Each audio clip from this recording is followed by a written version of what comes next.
guys, today in this video we will discuss one important topic, that is the fertilization, which is another phase of human reproduction. Now fertilization basically means the fusion of male and female gamete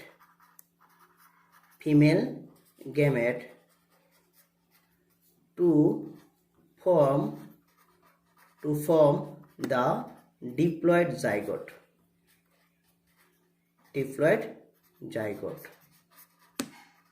It is the fusion of male gamete and female gamete to form the diploid zygote.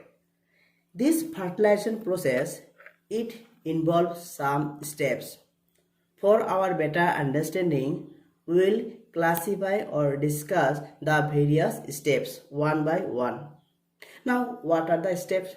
The first step is the approach of sperm.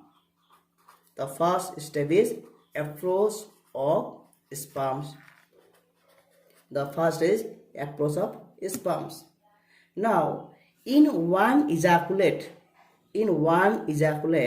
3 to 3.5 ml semen is deposited.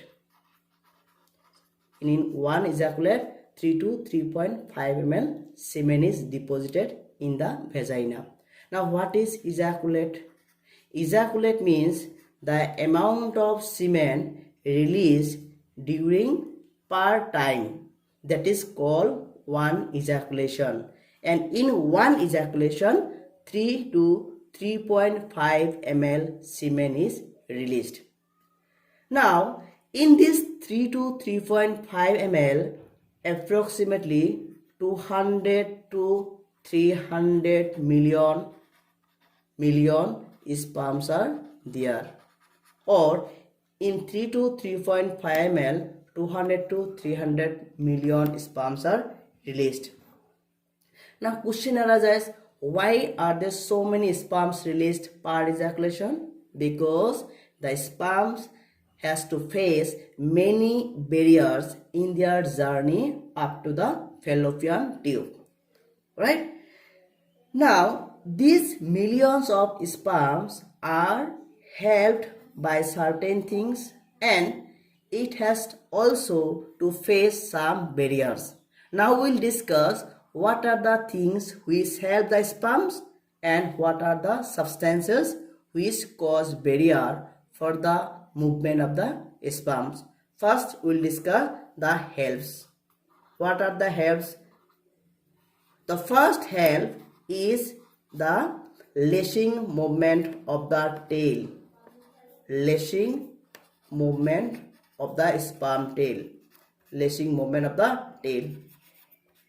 Now, you know, if you are able to recall, when we discussed about the structure of human sperms, you find that in the middle part of the sperms there were mitochondria, and this mitochondria provided energy. Because of the energy provided by mitochondria, the sperm tail can generate a movement which is called the lashing movement, and this movement helps the sperm to reach up to the fallopian tube. The second thing which helps the sperm is the chemicals. There are some chemicals which help the sperms, and basically chemicals here means prostaglandins. Now, you know, the prostaglandins are responsible for causing contraction in the vaginal and uterine wall. In the vaginal and uterine wall. And as a result of contraction, the sperm can move. But this movement is generally always in the upward direction. Or you can say as in the reverse direction, that is from the vagina up to the fallopian tube, right? That means prostaglandins are responsible for peristaltic movement. Peristaltic movement are responsible for peristaltic movement, right? The third help which the sperm get is the aspiratory movement of the uterus. Aspiratory movement of uterus. Actually say aspiratory movement is nothing, it is the suction movement. It is the suction movement of the uterus. As a result of suction pressure, the sperms move towards the fallopian tube. This is sort of a suction pressure created by the uterus, and as a result of which the sperm reach the fallopian tube. Sperm reach the fallopian tube. So এতিয়া আমি কি গম পালো যে যেটো মূল বিষয়বস্তু fertilisation বা নিকেশন, ফার্টিলাইজেশন বা নিকেশন কাক কব যেতিয়া পুৰুষ শুক্ৰাণু আৰু মহিলাৰ ডিম্বাণুৰ মিলন হ'ব আৰু তাৰ ফলত ডিপ্লয়েড জাইগট বা ভ্ৰূণৰ সৃষ্টি হয়, আৰু এই প্ৰক্ৰিয়াটোক ফাৰ্টিলাইজেশন বা নিকেশন বুলি কোৱা হয়। এতিয়া এই নিকেশন প্ৰক্ৰিয়াটো কিছুমান স্তৰ বা ষ্টেজত হয়, আৰু আমি কি কৰি আছো প্ৰত্যেকটো ষ্টেপ বেলেগ বেলেগকে আলোচনা কৰিম ইয়াত। তো প্ৰথম যেটো ষ্টেপ বা এপ্ৰোচ ষ্টেজ হেতু কি আছিল এপ্ৰোচ অফ স্পাৰ্মছ, তাৰ মানে স্পাৰ্ম যাই কিনে পৌঁছিব ক'ত পৌঁছিব ফিমেলৰ ৰিপ্ৰডাক্টিভ ট্ৰেক্টত। ইয়াত কি হয় যেতিয়া এবাৰ ইজাকুলেশ্যন হয়, ইজাকুলেশ্যন মানে এবাৰ স্পাৰ্ম ৰিলিজ হোৱা প্ৰক্ৰিয়াটোক ইজাকুলেট বুলি কোৱা হয়।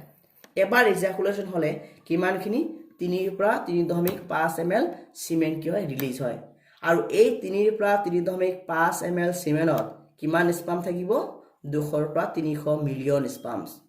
কমে বেছা বহুত বেছি স্পাৰ্মছ।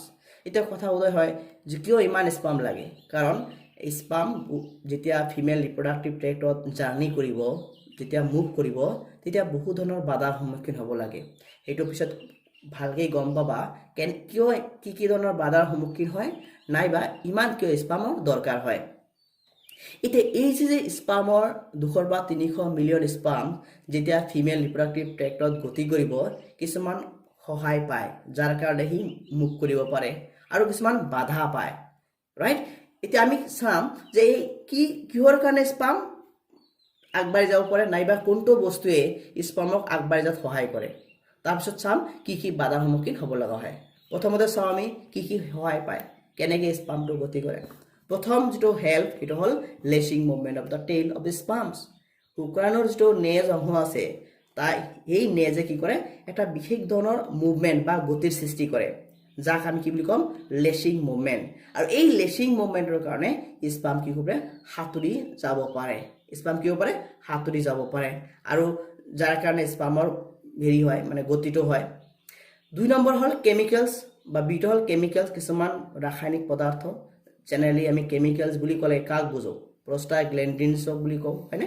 এই প্ৰষ্টাগ্লেণ্ডিন কিহৰ কাৰণে ৰেছপন্সিবল, ই কি কৰিব যৌনি নাইবা জৰাইৰ ভিতৰত যেটো ৱাল আছে সেই জৰাত কি কৰিব সংকোচনৰ সৃষ্টি কৰিব, আৰু এই সংকোচনটোৰ ফলত কি হয় স্পাৰ্মৰ যেটো গতি সেইটো ৰিভাৰ্স ডিৰেকশ্যনত হয়।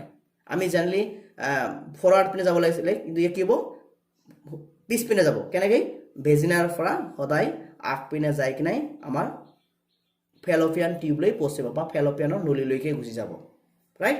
আৰু ই কি হয় পেৰিষ্টেলটিক মুভমেণ্ট হয়, মানে ৰিভাৰ্স ডিৰেকশ্যনত হয়।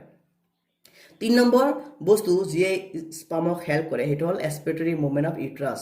জৰায়ু কি কৰে এটা মুভমেণ্ট সৃষ্টি কৰে, আৰু তাক আমি এস্পিৰেটৰী মুভমেণ্ট বুলি কওঁ। আৰু এই এস্পিৰেটৰী মুভমেণ্টটো বেলেগ একো নহয়, এইটো সাকশন মানে শুহি লোৱা বিধৰ, মানে টানি ল'ব নিজৰ পিনে, কি ল'ব স্পাৰ্মবিলাক টানি ল'ব নিজৰ পিনে, লৈ কিনে ক'ত পৌঁছাই দিব আমাৰ ফেলোপিয়ান টিউবত পৌঁছাই দিব। Now we will discuss what are the barriers that a sperm face, or what are the resistance that is provided to sperms in their journey up to the fallopian tube. Now there are basically 3 barriers. The first barrier is the thick endometrial lining. Thick endometrial lining. Thick endometrial lining. Now, you know, in the uterus, there are three layers. The innermost layer is called the endometrium, right? Suppose this is the uterus, this is the uterus, this is the uterus, and the innermost layer is endometrium, which is very folded, which is very folded. The sperms move through these folded structures, and this folded structure of endometrium or thick lining of endometrium provides some physiological barriers. You know that ovum is released on the 14th day of the menstrual cycle, and the ovum stays in the fallopian tube for 2 days. Fallopian tube for the 2 days, and the sperm has to move this physiological barrier, and this physiological barrier causes resistance for the sperms to move towards the fallopian tube. The second barrier is the acidic pH of the vagina. Acidic pH of the vagina. The vagina or inside the female reproductive tract, the environment is acidic, which kills the sperms. The acidic pH kills the sperms. And the third barrier which a sperm faces is the phagocytes. In the female reproductive tract. Now, these phagocytes engulfs the sperms.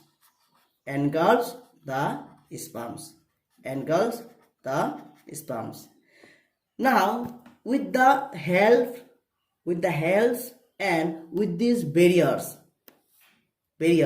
only 100 sperms reach the fallopian tube. তো আমি এটা resistance বা বেরিয়ারত কি পালো যে তিনি ধৰণৰ ৰেজিস্ট্যান্স বা বেৰিয়াৰ স্পামে মুখামুখি কৰিব লাগে। প্ৰথম যেটো বেৰিয়াৰ হেটো হল থিক এন্ডোমেট্ৰিয়াল লাইনিং, যেটো জৰাৰ ভিতৰৰ লেয়াৰটো যাক আমি এন্ডোমেট্ৰিয়াম বুলি কৈছিলো, এই এন্ডোমেট্ৰিয়ামটো ফোল্ডেড হয় আৰু নট স্মুথ, আৰু যাৰ কাৰণে স্পামে কি কৰিব লাগে, সেই ফিজিওলজিক্যাল যেটো বেৰিয়াৰ হেটো মানে পাৰ কৰিব লাগে। 2 নম্বৰ হল এসিডিক পিএইচ। ফিমেল রিপ্রোডাক্টিভ ট্র্যাক্টত কি হয়, যেটো পিএইচ সেটো এসিডিক পিএইচ হয়, আৰু সেই আমলিক পিএইচে বহুত স্পামক মাৰি পেলায়।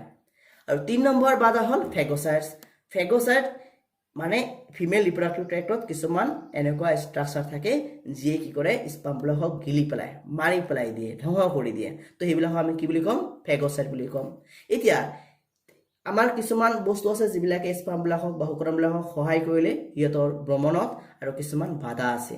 সেই বাধা আৰু সহায়ৰ যেটো নেট তাৰ ফলস্বৰূপে মাত্ৰ 100 স্পামহে আমাৰ ফেলোপিয়ান টিউবত যায় পাব। Now, question arises, at what speed the sperms move? The sperms move at a speed of 1 to 4 millimeter per minute.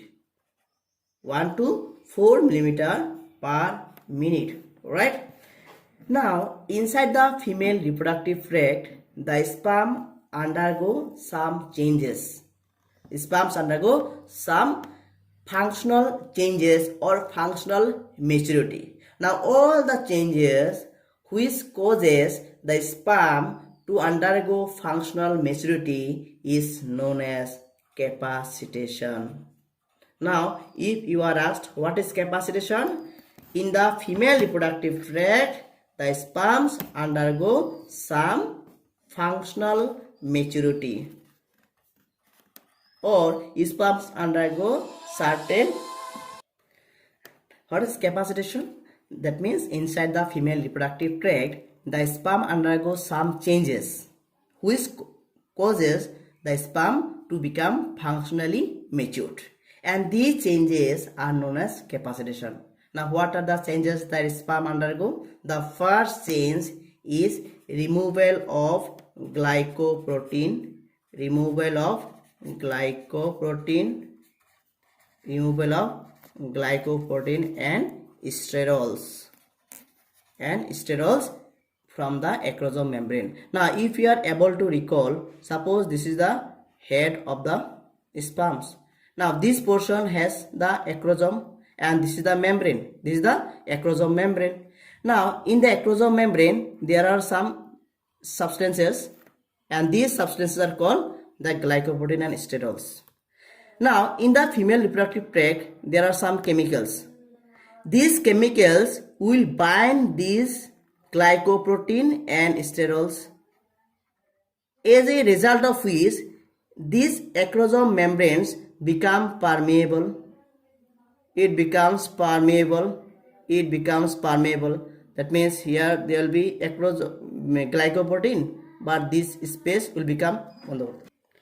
Now when the chemicals present in the female reproductive tract binds to the glycoprotein and sterol, it becomes permeable. That means it becomes permeable and weaker. The membrane becomes weaker, right? The second change which takes place in capacitation is influx of calcium ions. Now when the calcium ions move in, then what happens? The sperm become very active, or it can swim very fast. Or it can swim swiftly. Right? Now what happens? Because when the glycoproteins and sterols are removed, the acrosome membrane becomes weaker and permeable. As a result of which, the sperm lysins, a group of enzymes, can easily come out from the acrosome head. Now this is called the capacitation. The ki gom pala je sperm 1 পৰা 4 millimetre প্ৰতি মিনিটত মানে move কৰিব পাৰে, এইটো বেগত মানে move কৰিব পাৰে। আৰু ফিমেল ৰিপ্ৰডাক্টিভ ট্ৰেক্টৰ ভিতৰত স্পামে কিছুমান নিজৰ মাজত পৰিৱৰ্তন আনে, আৰু সেই পৰিৱৰ্তনৰ ফলত স্পামটোৱে ফাংচনাল মেচুৰিটি অৰ্জন কৰে। আৰু এই প্ৰক্ৰিয়াটোক কি বুলি কওঁ আমি? কেপাচিটেশ্যন। আৰু কেনেকুৱা ধৰণৰ পৰিৱৰ্তন হয়? প্ৰথম পৰিৱৰ্তন হ'ল এক্ৰজমৰ হেডৰ পৰা গ্লাইকোপ্ৰটিন আৰু ষ্টেৰবিলাক মানে ৰিমুভ কৰি দিয়া হয়। তাৰ ফলত কি হয়? এক্ৰজমৰ হেডটো পাৰমিবল হয়। আৰু 2 নম্বৰ হ'ল ক্যালসিয়াম আয়নটো ভিতৰ পিনে গতি কৰে। তাৰ ফলত স্পামৰ যেটো গতি এটো কি হৈ যায়? বহুত ফাস্ট হৈ যায়, আৰু স্পামৰ কি হয়? সক্ৰিয়তা অৰ্জন কৰে। Now today you have come to know about the first step of fertilization, that is the approach of sperms. Here you have found that the sperm's speed and what are the things which help the sperm to move inside the female reproductive tract, and what are the barriers it has to face. And you have also come to know about a process called capacitation, by which sperms attain the functional maturity. In the next video we will discuss the second step of the fertilization process. Thank you so much.